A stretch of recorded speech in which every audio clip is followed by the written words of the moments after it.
আপনাদেরকে দেখাবো আমি কিভাবে বাংলাদেশ থেকে নেপালে যাই। তো আমার ভিডিওটার সাথে আপনারা শেষ পর্যন্ত থাকেন, আপনারা অনেক কিছু দেখবেন এবং জানবেন। তো গাইজ, আমরা এখন আসি আমাদের শাহজালাল আন্তর্জাতিক বিমানবন্দরে। তো গাইজ, আমরা বাসা থেকে রওনা দিছি সকাল ভোরবেলা। আমাদের আসতে প্রায় 3 থেকে 4 ঘন্টা সময় লেগেছিল। আমরা এখন আসি শাহজালাল আন্তর্জাতিক বিমানবন্দরে। আমাদের বোর্ডিং পাস নেওয়া শেষ। এখন আমরা আরও কিছুক্ষণ পরেই উঠবো আমাদের বিমানে। তো গাইজ, এটা হচ্ছে আমাদের বিমানের উঠার আর অল্প কিছু সময় বাকি আছে। তো আমরা এখন সবাই ওয়েট করতেছি বিমানে ওঠার জন্য। আমাদের বিমান বাংলাদেশ এয়ারলাইন্সে আমরা যাব না, আমরা যাব হিমালয় এয়ারলাইন্সে। মানে এটা হচ্ছে যতটুকু আমি জানি এটা হচ্ছে নেপালের একটা বিমান। তো আমাদের যাওয়া আসার সহ খরচ করছে মোট 20,000 টাকা। এত কম টাকায় আমরা চলে গেছি নেপালে। তো আমরা এখন আমাদের বিমানে উঠতেছি। আমরা গেছিলাম ওখানে 5 দিনের জন্য। তো গাইজ, এখন আমরা উঠে গেছি বিমানে। তো বিমানের সিটটা খুঁজে নিতেছি আর খুঁজে পেয়ে গেছি। তো গাইজ, এখানে আমাদের সাথে আরো অনেক যাত্রী ছিল যারা কিনা এখান থেকে আমাদের সাথে যাবে, তারপরে আরেকটা বিমানে উঠবে হয়তো। তাদের ট্রানজিট আছে, এরপরে ওরা সৌদি আরবে যাবে। তো সবাই মিলে আমরা বিসমিল্লাহির রহমানির রহিম বলি বিমানে উঠছি, বসছি। আল্লাহ যেন আমাদেরকে সেফভাবে ওইখানে নিয়ে পৌঁছায়, এটাই দোয়া, এটাই আল্লাহর কাছে প্রার্থনা করতেছি। কারণ আমি যতটুকু জানি পৃথিবীর মধ্যে সব থেকে বিপজ্জনক বিমানবন্দরের মধ্যে হচ্ছে, আচ্ছা যাক, আমি ওইসব কথা নাই বলি। এখন আমরা যেতে যাচ্ছি ত্রিভুবন ইন্টারন্যাশনাল এয়ারপোর্টের দিকে। সবাই আমাদের জন্য দোয়া করবেন আর আমি আল্লাহকে ডাকতেছি আল্লাহ যেন আমাদেরকে সেফভাবে নিয়ে ওখানে পৌঁছায়। তো দেখেন গাইজ, বিমানের ফাঁকাটা কিভাবে উঠতেছে। তো এখন আমি আল্লাহকে ডাকতেছি, আল্লাহ আমরা যেন সেফভাবে গিয়ে ওইখানে পৌঁছতে পারি। ইনশাল্লাহ আমরা ওইখানে গিয়ে সেফভাবে যাই পৌঁছাই। আলহামদুলিল্লাহ, আমরা বাংলাদেশ থেকে এখন বাংলাদেশের উপরেই আমরা এখন উঠতেছি। দেখেন গাইজ, ঢাকা শহরটাকে কিরকম দেখা যায় উপর থেকে পাখির চোখে। যদিও এখন আমরা অনেক উপরে চলে যাইতেছি, যার জন্য নিচের কোনো কিছুই দেখা যায় না। তো গাইজ, এখন অনেক উপরে চলে আসছি। তো গাইজ, আসলে আমি এগুলা মনের মধ্যে করছিলাম যে যারা বিমানে করে যায় এক দেশ থেকে অন্য দেশে, তো তারা যখন বিমানের জানলা দিয়ে তাকায় দেখে মেঘগুলা তুলার মতো ভাসতেছে। গাইজ, এগুলা আসলে এখন আমি নিজের চোখে দেখতেছি, সত্যি মেঘগুলা আসলে তুলার মতো ভাসতেছে। দেখেন গাইজ, কিভাবে আল্লাহ মেঘগুলার এই সুন্দর মধ্যে ভাসায়।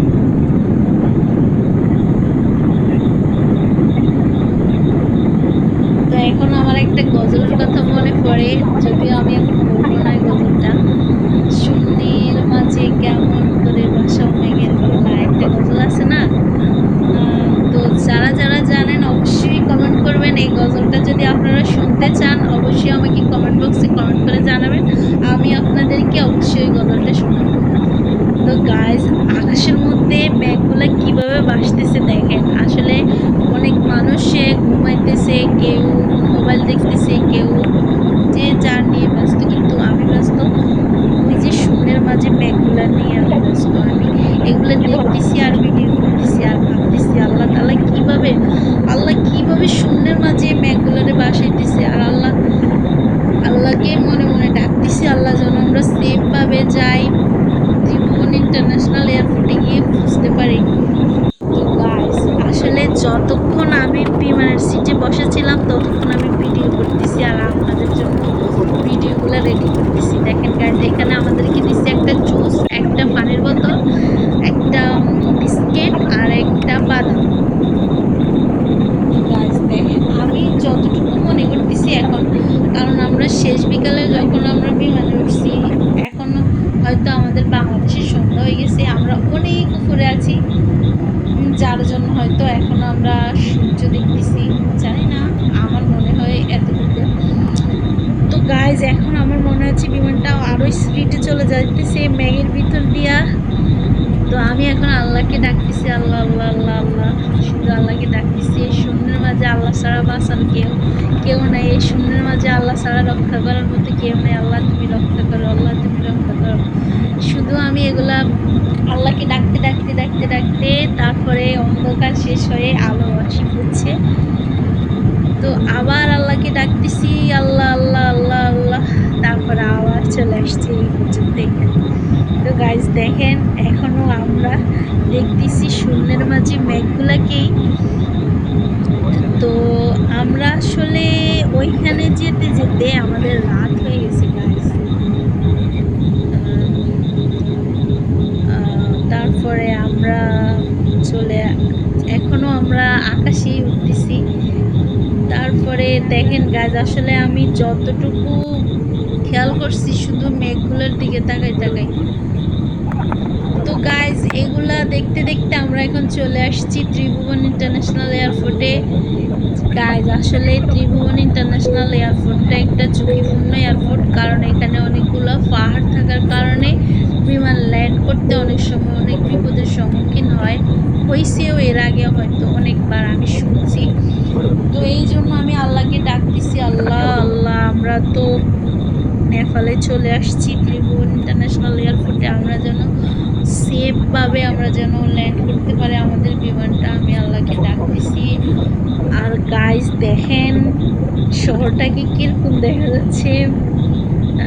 আমরা নিচ থেকে উপরে যেরকম দেখি, উপর থেকে আবার নিচের গুলাকে আরেক রকম দেখি। তো গাইজ আপনারা দেখতেই পাচ্ছেন পাহাড় আছে, ওই যে পাহাড় দেখা যাচ্ছে এখানে। তো সব কিছু মিলে এখন আমি শুধু আল্লাহকেই ডাকতেছি, আল্লাহ আল্লাহ, যেন বিমানটা সুন্দরভাবে ল্যান্ড করে আল্লাহ। তো গাইজ দেখেন বিমানের পাখাটা কি ফাঁক হয়ে গেছে গা। তারপরে আমরা আস্তে আস্তে আমাদের বিমানটা সুন্দরভাবে ল্যান্ড করছে, কারণ আল্লাহকে ডাকছি, আল্লাহ আমাদের সহায়তা করছে, সাহায্য করছে। আল্লাহ আমাদেরকে সেফভাবে আমাদের ত্রিভুবন ইন্টারন্যাশনাল এয়ারপোর্টে আমাদেরকে সুন্দরভাবে ল্যান্ড করাই দিছে।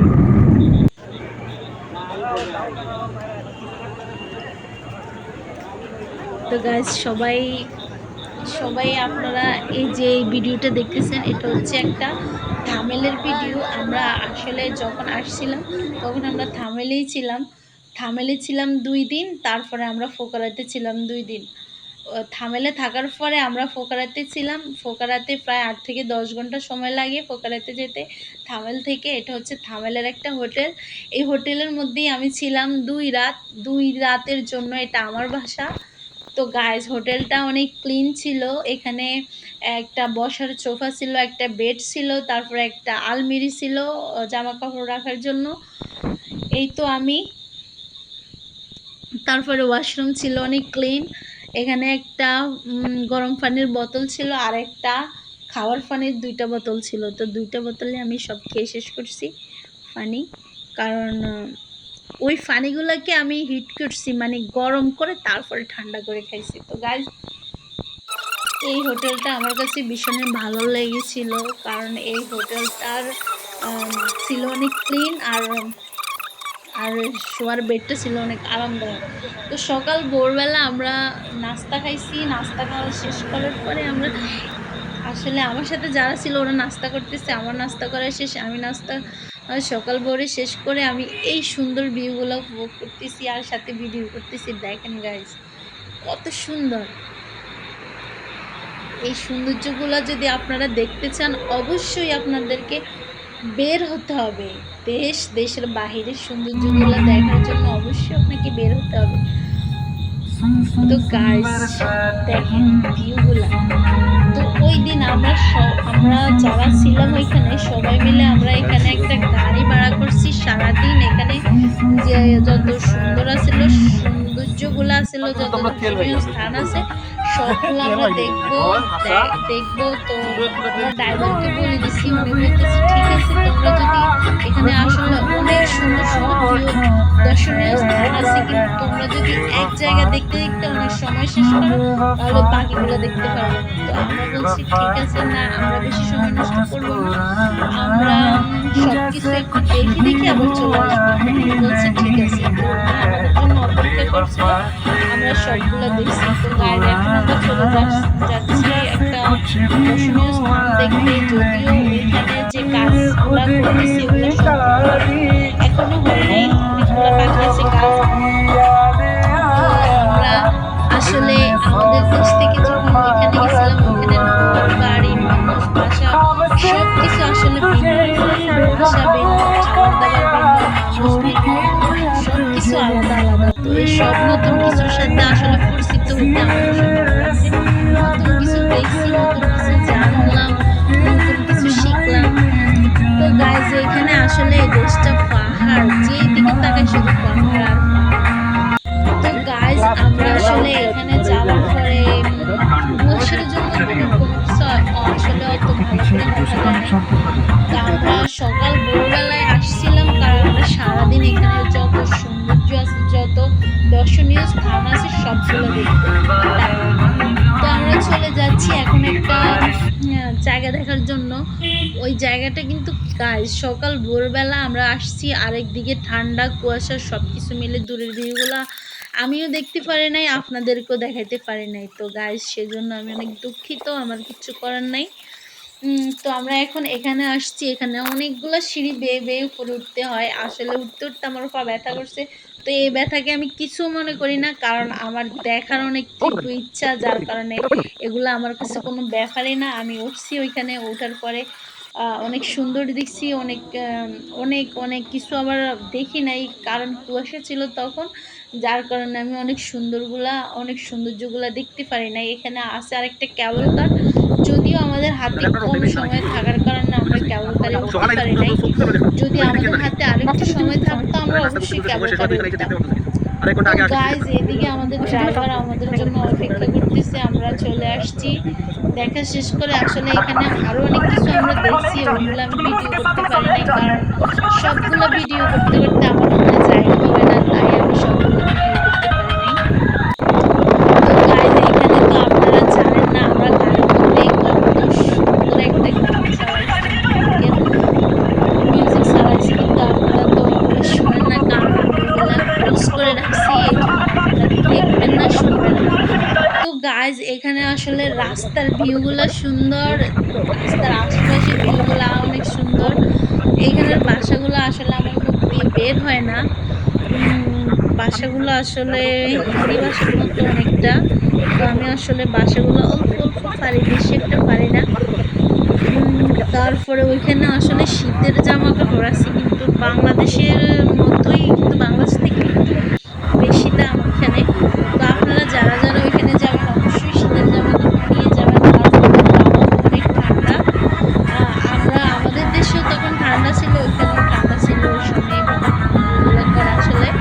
তো আপনারা যারা যারা যাবেন অবশ্যই অবশ্যই শীতের জামা কাপড় নিয়ে যাবেন ওইখানে, কারণ একটা জায়গায় যাওয়ার আগে অবশ্যই ওইখানের আবহাওয়া সম্পর্কে জেনে যাবেন, আর ওইখানের আবহাওয়ার সাথে আপনার পোশাকগুলো নির্বাচন করে যাবেন, তাহলে কি হবে, আপনার পোশাক নিয়ে কোনো ঝামেলায় পড়তে হবে না। তো গাইজ এখানে এর আগে যারা গেছিল সবাই বলতেছে কি এখানের খাবারগুলো নাকি হালাল খাবার পাইতে খুব কঠিন ব্যাপার, কিন্তু আমাদের জন্য হালাল খাবার পাইতে কোনো কঠিন কিছু হয় নাই।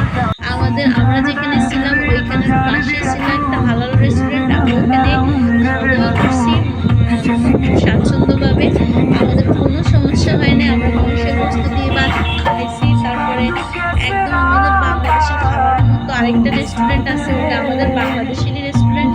তো ওইখানে আমি দেখছি আমরা ছাড়াও আরো অনেক বাংলাদেশের ওইখানে গিয়ে খাওয়া দাওয়া করে, কারণ ওইখানে আরো কয়েকটা বাংলাদেশি রেস্টুরেন্ট আছে, আমাদের খাওয়ার জন্য কোনো সমস্যাই হয় নাই। তো গাইজ এরপরে আমরা চলে যাচ্ছি আরো অনেক অনেক সৌন্দর্যতা আছে আসলে ওগুলো দেখার জন্য। গাইজ সৌন্দর্যের তো কোনো শেষ নাই, কিন্তু এখানে যেতে যেতে আমি জানালার ফাঁকে দেখছি হিমালয়ের কন্যাকে, অল্প একটু দেখছি, তো অল্প একটু ভিডিও করছি। আমি আসলে যখনই হিমালয়ের কন্যাকে দেখি তখনই আমি হিমালয়ের কন্যার দিকে শুধু তাকাই থাকি, আমি শুধু তাকাই থাকি আর ভিডিও করি, এদিকে আর কি আছে কি নেই আমার খেয়াল।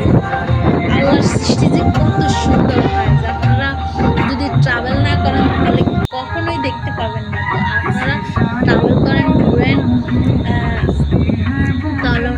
দেখবেন, অনেক সৌন্দর্য আপনারা দেখতে পাবেন, যেগুলো আসলে আপনারা না ঘুরলে দেখতে পাবেন না। তো এখান থেকেও একটু একটু দেখা যায় গাইজ, দেখেন আমি এখান থেকে যতটুকু দেখছি অতটুকুই ভিডিও করছি, দেখেন এখান থেকে দেখা যায়। তবে আমরা আরো আরো অনেক দূরে যাওয়ার পরে গাড়ি আমাদের ওখানেই থামবে, কারণ এখানে থামবে না, কারণ আমাদের আরো অনেক কিছু দেখার বাকি আছে। সবগুলো যদি আমরা বেশি করে সময় দিই তাহলে বাকিগুলো দেখতে পাবো না। তাই আমরা এখানে বেশি একটা সময় দিই নাই। আমরা এখন চলে যাইতেছি গাইস আরেকটা সুন্দর ভিউ দেখার জন্য। অবশ্যই আমার ভিডিওটার সাথে থাকবেন, আরো অনেক অনেক সুন্দর সুন্দর অনেক কিছু দেখতে পাবেন। তো গাইজ এখানে আমরা আসলে কি বলবো গাইজ, এই যে এখন দেখা যাচ্ছে হিমালয়ের কন্যাকে। যদিও এখন আমাদের গাড়িটা থামানো হয়েছে এই ভিউগুলা দেখার জন্য। নিজের চোখে ভিউগুলা দেখবো নাকি মোবাইলের চোখে দেখবো আমি বুঝতেছি না গাইজ। আসলে আমার ক্যামেরা করতে একটু ভালো লাগে নেই, তারপরও আমি ক্যামেরা ভিডিও করছি। আসলে ভিডিও করতে আমার ভালো লাগে না, আমার নিজের চোখে শুধু তাকাই তাকাই দেখতে আমার ভালো লাগে। এইসব ক্যামেরা করতে আমার ভালো লাগে না। ক্যামেরা করতে করতে আমার হাত ব্যথা করে, আমার আসল সৌন্দর্যগুলা দেখা থেকে আমার মনে হয় আমি বঞ্চিত হইতেছি। কারণ আমি যদি এগুলা ভিডিও না করি তাহলে আপনারা কিভাবে দেখবেন পরবর্তী সময়ে? আপনাদেরকে দেখানোর জন্য গাইজ এত কষ্ট করতেছি, হিমালয়ের কন্যাকে নিজের চোখে দেখতেছি গাইজ। দেখেন আপনারাও, এখানে একটা লেক আছে, লেকের সাথে পাহাড়, পাহাড়ের উপরে হিমালয়ের কন্যা। আমার যদিও ইচ্ছা করতেছে আমি একদম কাছে গিয়ে হাত দিয়ে ধরি, যদি এটা সম্ভব ছিল না, তবে আমার ইচ্ছা করছে গাইজ। ইচ্ছা তো করতেই পারে, যদিও যতটুকু দেখছি সকল আলহামদুলিল্লাহ আলহামদুলিল্লাহ যতটুকু দেখছি। তো গাইজ আসলে লেকটার পাশে একটা আরো নদী দেখতে হয় গাইজ, কত আমার আবার গড়বাড়ি নিচে যা বলার বাইরে, এত নিচে উপর থেকে দেখতেছি। গাইজ আপনারা, আপনাদের মনে কি একটা প্রশ্ন হয় যদি কখনো এখানে আমাদের বাংলাদেশে যেরকম ঝড় তুফান হয়, যদি ওইখানে এরকম ঝড় তুফান হয় তখন এই যে নিচের বসত বাড়িগুলোর মানুষগুলো কি ভালো থাকতে পারে? আমি জানি না, হয়তো এখানে হয় না যার কারণে সবাই ভালো থাকতে পারে। আর আপনাদের কি মনে হয় অবশ্যই কমেন্ট করে জানাবেন। তো গাইজ আসলে ওই দিনটা আমাদের কাছে এত ভালো ছিল গাইজ, তা বলার বাহিরে। তো আমরা যেতে যেতে এখন আরেকটা জায়গাতে যাচ্ছি গাইজ। আসলে এখানে অনেক অনেক সুন্দর সুন্দর জায়গা আছে গাইজ। আসলে আপনারা যদি অনেক অনেক সময় নিয়ে যান তাহলে আপনারা সবগুলা জায়গা মানে সবগুলা জায়গা আপনারা সময় নিয়ে দেখতে পারবেন। তো আমাদের হাতে কম সময় ছিল যার কারণে আমরা সবগুলা এখনো দেখার শেষ হয় নাই। আমি আমি ভাবতেছি আরেকবার যখন আসবো তখন বাকিগুলা দেখে নেব। তো গাইজ এখন যেতে যেতে আপনাদেরকে বলতেছি এখানে আরেকটা জায়গাতে চলে আসছি গাইজ। এটা এটা যদিও আপনারা দেখতেছেন, এখানে কিন্তু একটা মেলার মতো পুতির মালা, চুড়ি, ক্যাফ এগুলো বিক্রি করে। এগুলো আসলে আমার অভাব নাই, এই জন্য আমি এগুলো কিনি নাই। তো গাইজ এখন দেখতেছি উপরের দিকে তাকাই, এই যে এগুলা, এটা কিন্তু অনেক উপরে গাইজ। এখানে কিন্তু পাহাড় কেটে ওরা রাস্তা করছে মেবি, আমার যতটুকু মনে হয়। দেখেন গাইজ এখানে বিশাল বড় একটা আইসক্রিমের মূর্তি আছে, সরি কি বলে, একটা আইসক্রিমের ইয়ে আছে, আইসক্রিমের দোকান আছে এর পাশে। তারপরে উঠতেছি আমরা, উপরের দিকে উঠতেছি, দেখেন গাইজ এখানে একটা গরুর মূর্তি। তো এই গরুর মূর্তিটা দেখে আপনাদের কি মনে হইতেছে অবশ্যই কমেন্ট করে জানাবেন। এরপরে দেখতেছি একটা আরেকটা মূর্তি অনেক বড়, ওটা নীল কালার করছে মূর্তিটার মধ্যে। এই যে গাইজ দেখেন,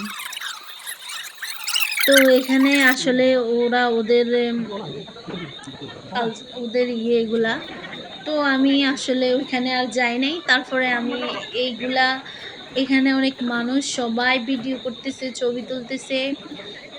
গাইজ আমিও এখানে আসছি। আসলে আমার মনে হয় এই দৃশ্যগুলো আমি এর আগে এই টিভিতে দেখছিলাম, কিন্তু এখন আমি যে এখানে আসি, এখানে এখানে আসি নিজের চোখে দেখতেছি, আমার কাছে আসলে একটু অন্যরকম ছিল। তখন আসলে এই ভিউটা দেখেন গাইজ, এই ভিউটা দেখেন, এখানে হিমালয়ের কন্যাকে স্পষ্টভাবে দেখা যাচ্ছে, যত দিকে চোখ যায় তত দিকে শুধু হিমালয়ের কন্যা। তো গাইস, এখানে আছে একটা লেক, লেকের পানিগুলোকেও নীল দেখা যাচ্ছে, কিন্তু গাইস পানিগুলো কি সত্যিই নীল নাকি এত উপর থেকে আমরা দেখতেছি নীল? আমার মনে হচ্ছে আমি একদম কাছে গিয়ে পানিগুলো হাত দিয়ে ধরবো, যদিও এটা সম্ভব ছিল না, কারণ আমি ওখানে হারাই যাব, আমার সাথে কেউ থাকবে না, তাই আমি আর ওইখানে যাই নাই। তো সবাই এখানে ভিডিও করতেছে, আমিও ভিডিও করতেছি, সবাই ছবি তুলতেছে, আমিও ছবি তুলতেছি। তো গাইজ, আপনারা অবশ্যই কিন্তু আমাকে কমেন্ট করে জানাবেন আমার আমার ভিডিওটা আপনাদের কেমন লেগেছে। অবশ্যই অবশ্যই কমেন্ট করবেন গাইজ। আপনাদের কি মনে হয় যে ওই লেকের পানিগুলো নীল কালার? আমার তো মনে হয় এগুলা নীল কালার গাইজ। আকাশের রং নীল, পানির কালার নীল, তারপরে পাহাড়গুলো হচ্ছে দবদবে সাদা, কারণ হচ্ছে হয়তো এগুলা বরফ, তাই এগুলা দবদবে সাদা দেখা যাচ্ছে। তো গাইজ, জায়গাটা দেখেন, উঁচা নিচু উঁচা নিচু। ওই জায়গাটা আসলে মানে ওইখানে যখন আমি দেখি আমার মনে হয় আমি স্বপ্নে এগুলা দেখি, সত্যি সত্যি এগুলা দেখি না। আসলে যে সত্যি সত্যি দেখি এগুলা সত্যি সত্যি আমার স্বপ্ন না, এটা আমি নিজেরাই আসলে প্রুভ করতে পারতেছি না গাইজ। আসলে কি বলবো। তো এখানে যেতে যেতে আমরা চলে আসছি, মানে এগুলো দেখা শেষ করে আমরা এখন চলে যাইতেছি নিচের দিকে। আমার ভাই আমাকে ডাকতেছে, কারণ আমি যদি এখানে শুধু ভিডিও করি তাহলে আমরা আরও অনেক কিছু দেখার বাকি আছে, ওগুলো দেখতে পারবো না। তাই আমি চলে যাচ্ছি, আমার ভাইয়ের সাথে অনেক দৌড় দিছি আসলে আমি, তাই আপনারা দেখতেছেন ক্যামেরাটাও কাঁপতেছে। আমি আসলে দৌড় দিছি তখন, তাই এই জন্য এরকম হয়েছে। তো গাইজ, আমি আসলে আরও অনেকগুলো ভিডিও করছি, সবগুলো আমি এখানে আনি নাই, কারণ আমি ভিডিওগুলো এডিট করতে অনেক ঝামেলা লাগে, অনেক কষ্ট লাগে, তাই আমি অনেকগুলো ডিলিট করে দিছি, আবার অনেকগুলো আমি রাখি নাই এখানে। তো গাইজ, আসলে হিমালয়ের কন্যাকে আমি দেখলে আসলে আমি কি বলবো, আমি শুধু তাকাই থাকি, কি আছে কি নেই আমি এদিকে তাকাই না, আমি শুধু হিমালয়ের কন্যার দিকে তাকাই থাকি। আল্লাহর সৃষ্টি কি সুন্দর, কি সুন্দর, মনে হয় অপরূপ। মানে কি বলবো গাইজ, এত সুন্দর, মানে আশ্চর্যজনক একটা সুন্দর দৃশ্য দেখা যাইতেছে, আমি কিভাবে চোখ বন্ধ করি বলেন? তারপরে আমি শুধু তাকাই রয়েছি হিমালয়ের কন্যার দিকে, এই সুন্দর পাহাড়ের দিকে আমি শুধু তাকাই রয়েছি। কত রঙের, কত ডিজাইনের, কত রকমের এই পাহাড়গুলা গাইজ। আসলে এই জায়গাটা সীমানা অথবা কোনো কিছু কিভাবে কি করে আমি জানি না গাইজ, অবশ্যই কিছু তো আছে, মানে অন্যরকম লাগে, অন্য গ্রহে আমি হারাই গেছি গা, এরকম মনে হয়। তো গাইজ, এটা হচ্ছে একটা মন্দির, মন্দিরে অনেক মানুষ যাইতেছে, দেখেন গাইজ, অনেক মানুষ এখানে যাইতেছে, ভিডিও করতেছে, অনেক মানুষ এখানে ছবি তুলতেছে। তো আমি আসলে ওই দিকে আর যাই নাই, এগুলা দেখার পরে আমি আবার শুধু হিমালয়ের কন্যার দিকে শুধু তাকাই থাকি, যতবার দেখি ততবার আমি তাকাই থাকি, যতটুকু চোখ যায় যতবার দেখি আমি শুধু ওইখানে দেখি। তারপর আমরা চলে আসছি এখানে, এখানে অনেক বড় কতগুলো মূর্তি আছে, যদিও এগুলো ভিডিওতে দেখা যায় না, ওইগুলো একটু দূরে দূরে আছে। তো গাইজ, এটা হচ্ছে একটা দর্শনীয় স্থান, এখানে সবাই উঠে। এটা হচ্ছে আমাদের বাস থামানোর পরে একটা ব্রেক নিচ্ছে, এখানে সবাই নাস্তা করছে, তারপরে অনেক কিছু দেখার আছে এখানে। আসলে আসলে এই জায়গাটা আমার ভীষণ ভালো লেগেছে। এখানে একটা নদী আছে, নদী, একটা শান্ত নদী, শান্ত নদীর সাথে একটা ঘর, ঘরের সাথে অনেকগুলা পাহাড়। তো পরিবেশটা আমার ভীষণ ভালো লেগেছে। আপনাদেরকেও কি ভালো লেগেছে এই পরিবেশটা? যদি ভালো লেগে থাকে অবশ্যই কমেন্ট করবেন গাইজ। তো আমার এত ভালো লাগছে নদী, তারপরে পাহাড়, ঘর। তারপরে আমরা চলে আসছি থামেলে, যেখানে আমি বলছিলাম আমরা যখন আসছি নেপালে তখন আমরা আসছি থামেলে, সরি সরি থামেলে। এটা হচ্ছে সেই থামেল যেখানে আমরা ছিলাম 2 রাত। এই থামেল হোটেলের সামনের ভিউগুলা, এখানে সৌন্দর্য করার জন্য আসলে ফুলগুলা রাখা হয়েছে। তো গাইজ, যেই দিন আমরা চলে আসবো ওই দিন আমি একদম ভোরবেলা ঘুম থেকে উঠছি, উঠি আমি রেডি হয়ে গেছি। আমাদের আজকে শেষ নেপালের সৌন্দর্য দেখা আমরা এখন চলে আসবো ত্রিভুবন ইন্টারন্যাশনাল এয়ারপোর্ট থেকে। আমাদের সময় শেষ, আমরা চলে আসবো এখন বাংলাদেশের দিকে। তো গাইজ এখন আমরা আসতেছি এয়ারপোর্টের দিকে। তো এর মধ্যে আমার কাছ থেকে একজন মহিলা টাকা চাইছে। তো গাইজ তখন আমি ওই মহিলাটাকে যখন উঠতে গেছিলাম, তখন আমাদের ড্রাইভার বলে উনি আপনারা চাইলে ঘুরাবো, আপনারা পুরো টাকার ব্যাগটাই নিয়ে যাবেন, আপনি এভাবে টাকা দিলেন কেন? তারপরে আমি ওইখান থেকে একটা টাকা কয়েকগুলো টাকা নিয়ে ওগুলো ওনাকে কারণ দান করলে আবার মানুষটা সেফ রাখে, ভালো রাখে, দান করলে তো গাইজ এখন আমরা চলে আসছি ত্রিপুরা ইন্টারন্যাশনাল এয়ারপোর্টে। আমরা ত্রিপুরা ইন্টারন্যাশনাল এয়ারপোর্ট থেকে যাবো আন্তর্জাতিক বিমানবন্দর ঢাকাতে, নেপাল থেকে কাঠমান্ডু থেকে নেপাল। এটা হচ্ছে একদম ফাঁকি জাপানের মেয়ে, সে আসছে নেপালে, নেপাল থেকে যাবে বাংলাদেশে, বাংলাদেশ থেকে যাবে আবার জাপানে। তো মেয়েটা অনেক ভালো ছিল, আমার সাথে অনেকগুলো ছবিও তুলছে। আসলে গাইস এখন আমরা বাসে আছি, বাস থেকেই যাব বিমানে। তো গাইস চলে আসছি বিমানে। এখন আমাদের আমরা হচ্ছে দোয়া করতেছি আল্লাহ যেন সুন্দরভাবে আমরা আবার বাংলাদেশে সেফ ভাবে। তো আমরা এখন আসছি বিমানে আর আল্লাহকে ডাকতেছি, আর যতটুকু দেখতেছি সবগুলো ভিডিও করে নিতেছি গাইস। আমার সাথে আপনারা উপভোগ করতেছেন আমার ট্রাভেলিং জার্নিটা। তো দেখেন গাইজ, আসলে এই খুশিগুলো আপনাদের সাথে শেয়ার করলাম। তো অবশ্যই আমাকে কমেন্ট করবেন আমার ভিডিওটা আপনাদের কেমন লেগেছে, আর আপনারা কি ধরনের ভিডিও দেখতে চান, আর আমার কোনো ভুল হলে অবশ্যই কমেন্ট করবেন গাইজ। আপনারা যদি কমেন্ট করেন আমি খুশি হই, আমার ভুল ধরতে আমি বুঝতে পারি যে আমার কোনটা ভুল কোনটা ঠিক। আসলে আমি আসলে সব কিছু বুঝে হয়তো বলতে পারি নাই, যদি কিছু বলার বাকি থাকে অবশ্যই আপনারা কমেন্ট করবেন, কমেন্ট করে আমাকে জানিয়ে দিবেন, আমি অবশ্যই আপনাদের কমেন্টের উত্তর দেব।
আমরা এখন চলে আসছি আমাদের প্রিয় মাতৃভূমি বাংলাদেশে। আমরা কিছুক্ষণ পরে ল্যান্ড করব শাহজালাল আন্তর্জাতিক বিমানবন্দরে। তো গাইজ উপর থেকে আমাদের ঢাকা শহরকে কেমন দেখাচ্ছে অবশ্যই কমেন্ট করে জানাবেন।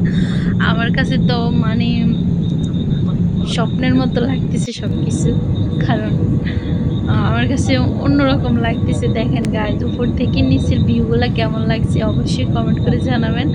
আমার কাছে মনে হয় সব উপরের ভিউগুলো দেখা যাচ্ছে সৌর বিদ্যুতের সোলারগুলোর মতো দেখা যাচ্ছে, আসলে কিন্তু না, এগুলো আসলে অন্যরকম অন্য কিছু।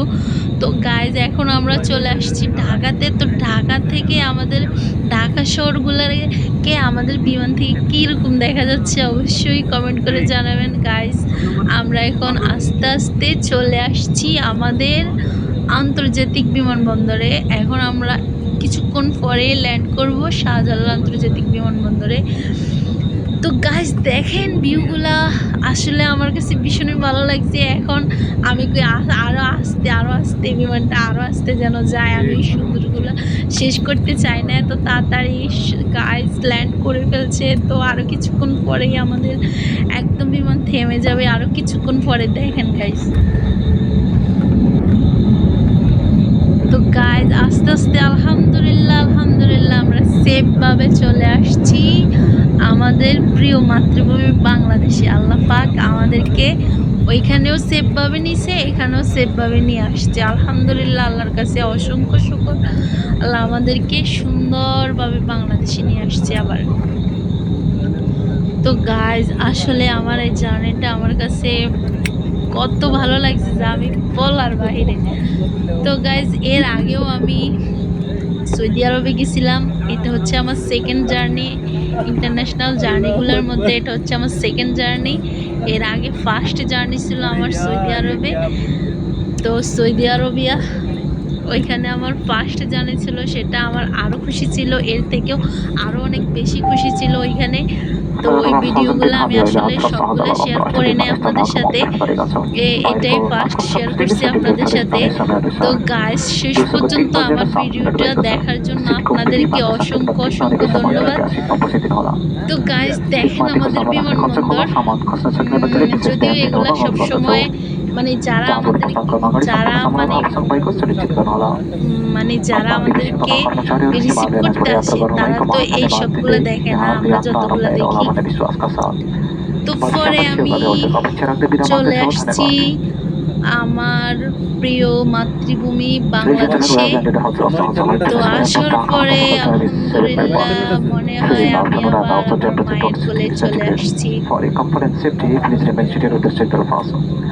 তো গাইস আমাদের বিমানটা আস্তে আস্তে আস্তে এখন কিছুক্ষণ পরেই আসলে থেমে যাবে। তো আস্তে আস্তে সবাই সবার জিনিসগুলা নিয়ে রেডি হইতেছে নামার জন্য।